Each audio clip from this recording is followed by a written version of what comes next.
Welcome to the Heart of Fauquier podcast. I am Austin, your host, and today we have a special guest here in Old Town Warrenton. And if you haven't watched this before, we're all about promoting business owners, entrepreneurs here in Fauquier County, sharing their story, telling people about their business, just making people aware. So today's special guest is Dan McLinden, and we're here at Ciao Bella Celebrations. If you haven't seen it, it's the peacock here, kind of hard to miss, a beautiful logo, and it's here near the courthouse and behind Red Truck Bakery. Yes. So thank you so much for being a guest today. Thank you for having us. We appreciate it. Yeah, it's great. So what all do you actually do here at Ciao Bella Celebrations? We actually provide a complete one-stop wedding service for the couple and for up to 20 guests. So everything from handling the efficient paperwork to the notary paperwork, which Fauquier County now requires to get your marriage license. The ceremony, of course, photography, a cake for cake cutting, a first dance, professional photography, of course, all the things, all the trappings that you would find in a larger wedding, but everything is scaled to size for our venue, for both the size of our venue and also to be able to fit within the budgets of couples who are looking to get married. Yeah, weddings can be so expensive, especially now. It can be crazy, so having alternatives is great. Yes, the average in Fauquier County, if you look on the wedding report, the average that gets spent on a wedding here is $34,000. Oh my goodness! And we can offer a complete wedding for the people who are really nearest and dearest to the couple, those 20 guests, with all the same trappings for less than $2,000. Oh wow! So it's a big difference. Fraction. A lot. We get couples from every level of economic level. So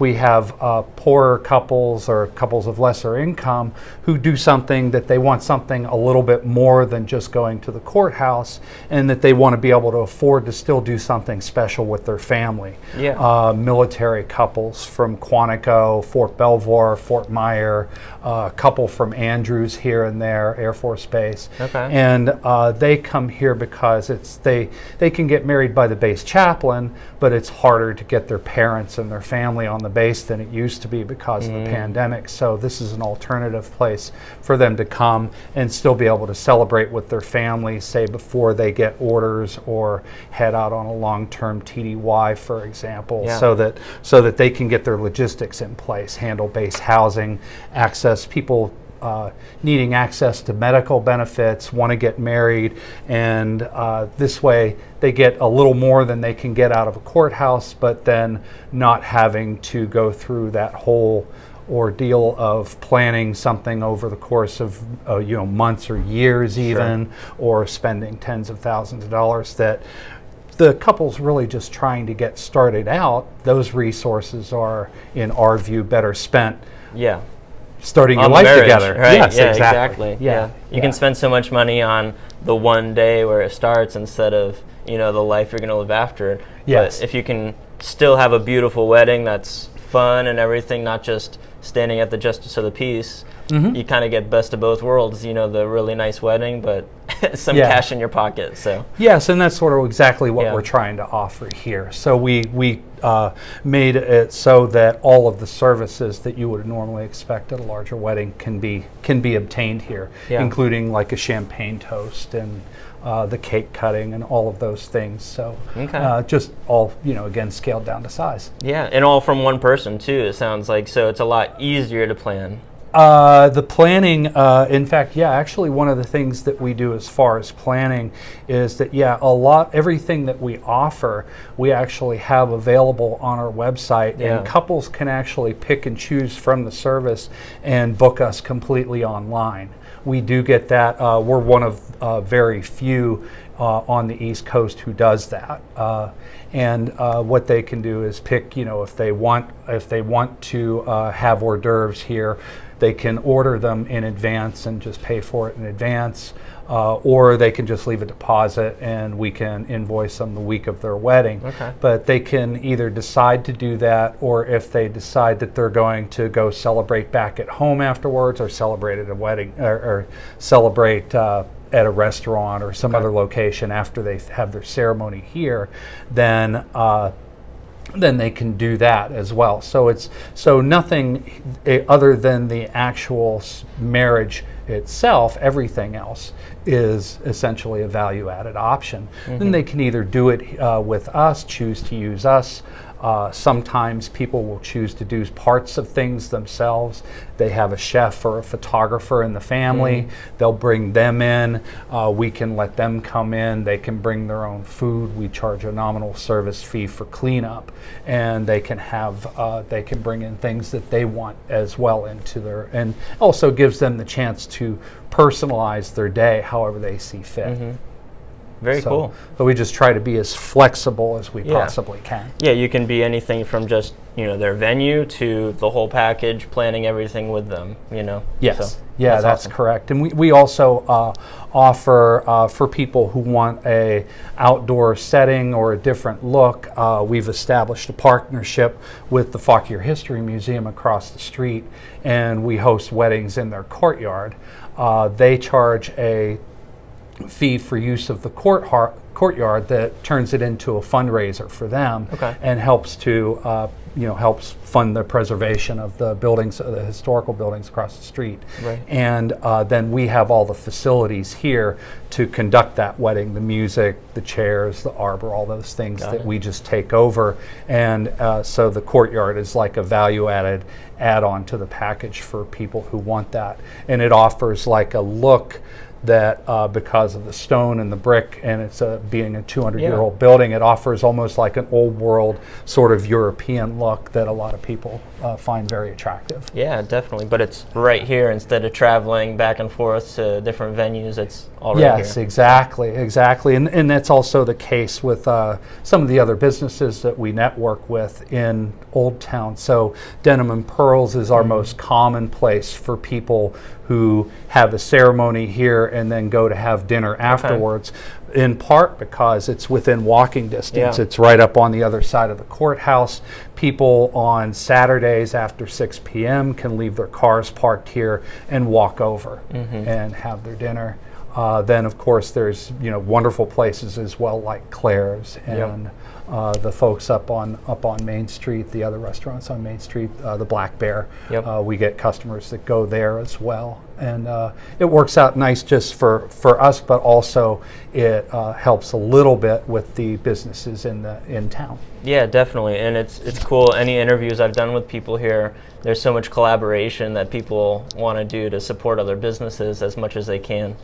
So like you working with these other people and having it as a clear option that people can use for food and everything like that. I like that. We have a partners page on our website that lists out all the businesses up on Main Street that we've partnered with for various things.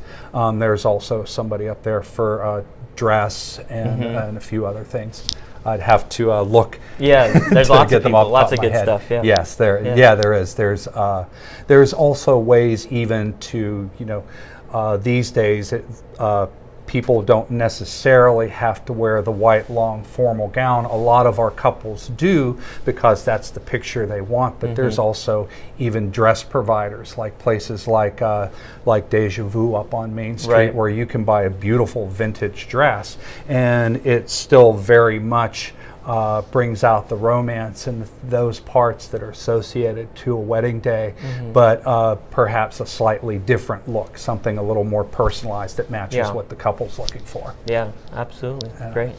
Do you offer things besides weddings with your venue space? I know you've talked a little bit about other things you're branching into? Yeah, our venue space can be configured basically for any celebration or any type of meeting of any type for up to about 25 people. Okay. We're licensed for a few more than that, but more than 25, and it does get crowded in here, so Sure. we keep it to that size. We have of course we have Wi-Fi and such like that. We have a TV cart that we use both for weddings to offer a Zoom service to people who have, people overseas. We've had people by Zoom because mom was in the hospital so that she could see the ceremony live. So the TV cart though is also flexible in that then somebody doing a presentation can also very easily handle a meeting presentation. So we've done a few of those. We've had a couple of events where we've had a musician in here and we've served tapas. We hope to have a couple of local artist exhibitions in here over the course of the spring. And we're available. We've done celebration of life. We've done anniversary celebrations, birthday celebrations, baby showers, bridal showers. So all of those are easily configurable here. Right. Which is great because some people might see this and know that you excel in weddings and that's your main thing. But if someone is looking for a smaller venue that can do these other parties, then it's nice to know something's right here. And there are a lot of places. There's restaurants and stuff that can also accommodate the same type of thing. Usually it's like renting a room out within that facility, right? So what this does here is it offers a little bit more intimacy and a little more privacy to those type of events versus what that restaurant environment would be. No background noise, right? If you don't want any background noise, or your own choice of music versus whatever the venue happens to be playing at the time. So got it. So it allows a little more personalization that way. Yeah, that's great. And you own this with your wife. You kind of did it with a 1-2 punch duo together. So I think that's pretty cool as well. Yeah. We've been in business in one form or another, my wife and I, through the whole course of our marriage. So we've been married just under 30 years, and before we got into photography and wedding photography, which was where this all built out from, we ran a t-shirt business out of our garage. Nice. We designed logos and such for t-shirts. We printed them using a sublimation process. So that was the ink ones. We'd do the designs and press them onto t-shirts, hats, mouse pads, other fabric products. Eventually, when the textiles moved, so much textile manufacturing moved overseas during the 90s, eventually the price floor dropped out from under everything. A t-shirt that used to cost $10 costs $3 all of a sudden, and the perception of our value added kind of diminished at the same proportion. So we eventually let that go, and then a couple of years later, as my wife was approaching her finishing college, we were discussing like what kind of thing to go into, and she had a love of photography. And I was in the IT business. And so I said, well, if you go digital, I'll set you up, we'll set up the website, I'll set up the backup schemes for the photography work, and we can go into business out of our house. And so we actually started doing that. Our 20th anniversary in business as Ciao Bella is in 3 months. Oh wow, that's awesome. So in 2003 we started doing that from our basement and creating that was a just home photography office. Yes, we started off as photography. We actually started off doing youth sports leagues. Oh, interesting. We did we did a contract with the Fauquier County youth sports for baseball, softball, and basketball, and we had a contract for a couple of years where we did all the photography for those sports leagues for a couple of years. And then at that time, we also then moved into weddings, and as the as the sports photography kind of evolved, and as you saw, parents basically began to take over and do a lot of their own photography versus ordering stuff. So you see parents out there with gleaming, beautiful camera equipment, and they'll take pictures and pass them amongst their team free of charge. So gradually that market also dissipated, and we found that in the wedding market that we were able to get consistent business, and so we built and grew the photography business for quite a while. We had a studio space up above. It was Mike Wells Auto Group on 5th Street at the time. We rented the top half of that building and had a place so that we could do in-studio work. And then in 2011, we bought a parcel over on 5th Street. The folks who own it now have like a stonemason business, and they actually took the ceilings out and they store their stonework stuff in there now. But we were in there for 6 years as a photography studio before we came here.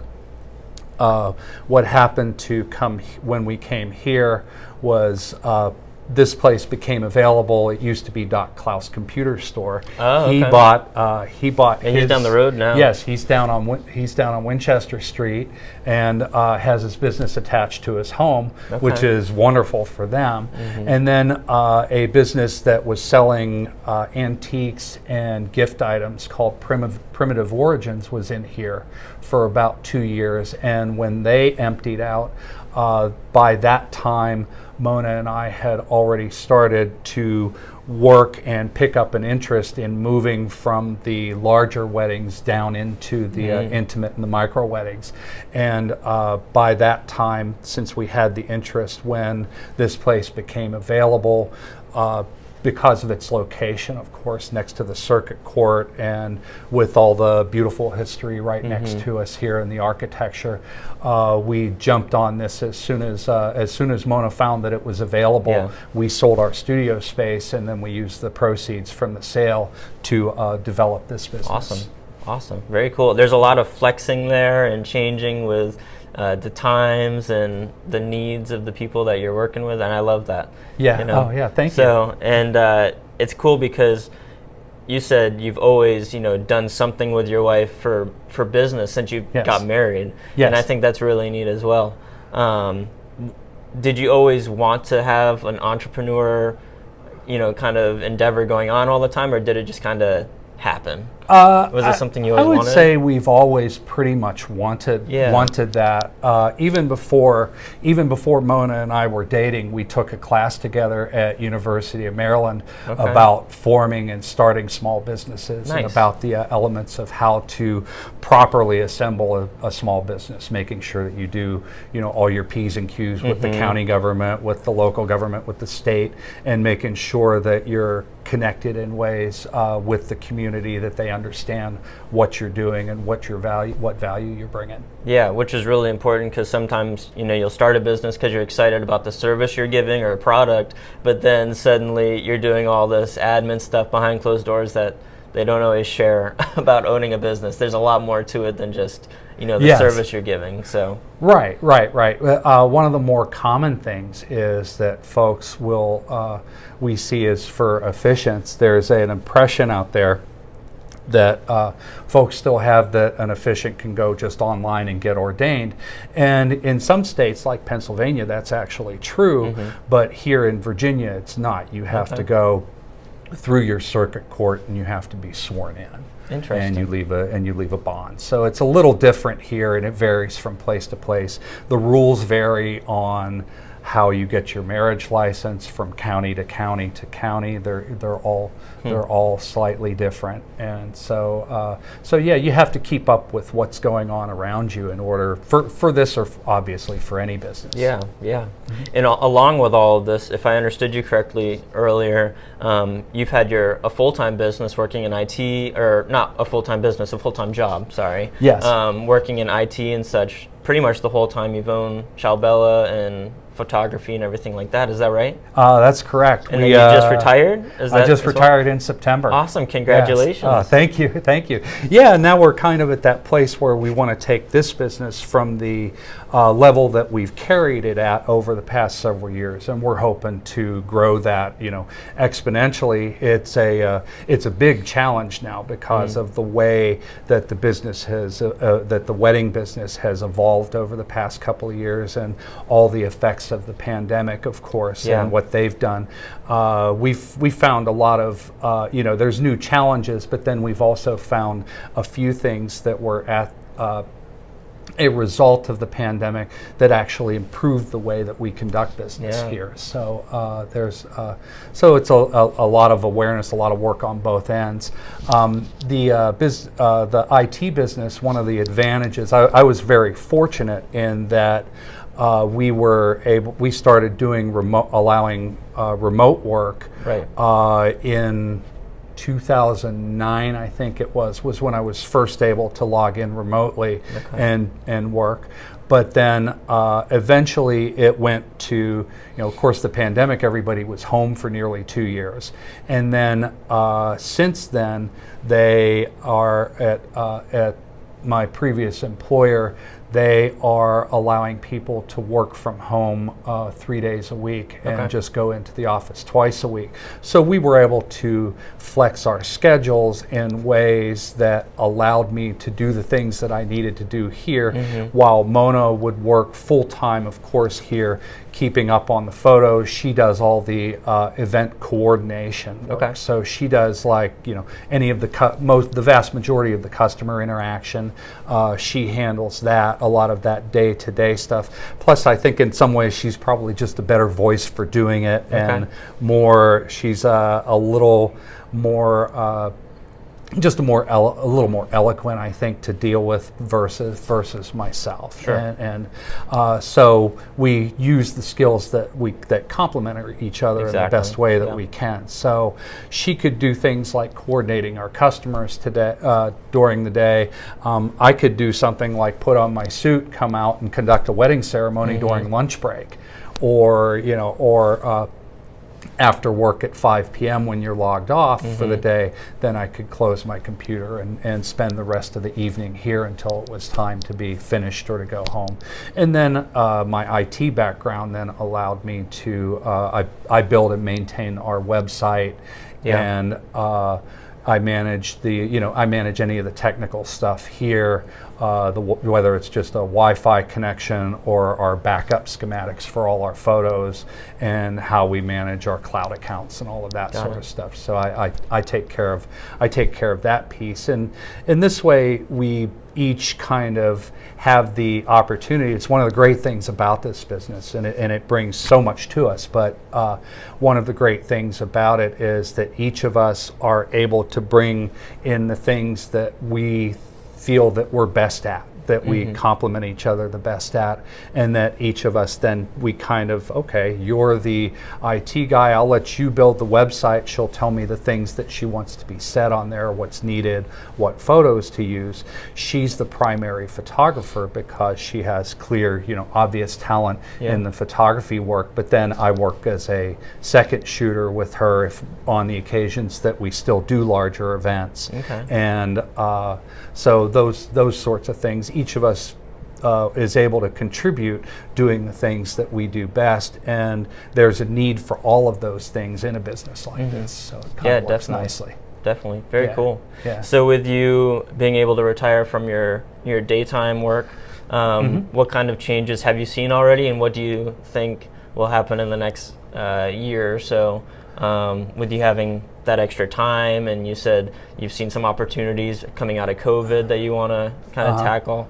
What kind of changes do you see coming for you in the next year? Well, I certainly see that just giving the the variances of the economy that, there's still some uncertainty, still some instability in the economy. And what we've seen is that a lot of the larger venues actually are now trending on micro weddings and offering micro weddings because of the need to have filler, and because they're making up some of that lost revenue when they were forced to stay offline during the campaign. Right. They were totally closed. During that time, like when they were totally closed, we were still able to hold elopements and tiny weddings. So we actually had quite a few of them because there were only, there weren't as many alternatives available. So we were actually one of those type of businesses that was a COVID business. We were even noticed by the New York Times in the early stages of the pandemic because we were one of few venues that were hosting elopements and weddings, and that we're still able to do it and within all the COVID restrictions of the time. As all of that stuff lifts out, some of the things that we figured out, like along the way, just little things. There's little things that we've done, like I don't stand under the arbor in between the couple when we have the ceremonies anymore. We had to move across the room because of social distance requirements anyway. But then once we did a couple of weddings that way, we kind of just realized, wow, it's so nice. I like this better. Yeah, the focus of the photography during the ceremony is now just strictly on the couple, and there's no interference from me. Which I think enhanced it. And then other little things like that, we use a motorized bubble machine now instead of having people blow bubbles because it became considered unsafe during the pandemic. As we lift out of it, where I was talking about a lot of the larger venues seeing that they're also offering smaller weddings to help to fill some of those revenue gaps that they had because of the pandemic. It kind of leaves us I think an opportunity to differentiate ourselves in a couple of ways from that. One is because we've been focused on the micro wedding piece of the business all along. So we kind of have a deeper background in small weddings than some of those places do. We're able to charge a lot less than most of those places because we don't have the investment in a multi-million-dollar property to maintain, right? So we don't have the kind of land or property maintenance that they have to deal with. So, but we think that in terms of flexibility, in terms of intimacy, the type of intimacy that a micro wedding here offers, and a couple of other areas like in flexibility of things that we can do. We do also go off-site and officiate at weddings at large venues and people's backyards, at parks, at other places like that. And so we have some opportunities there where we work to stand out in the marketplace of others by just offering things that come with it that we find that most couples want and use during even an elopement. A couple, for example, likes to have a song played and have as the couple comes together. So we have portable speaker systems, and we have arbors that fit in our van that we can take out, and we can bring those up and set them up in a park. We can set them up in somebody's home or backyard, and we can offer those kind of services or those kind of things that go with a traditional wedding, no matter where it is. And so between all of that, and along with we think that online booking offers an opportunity as well.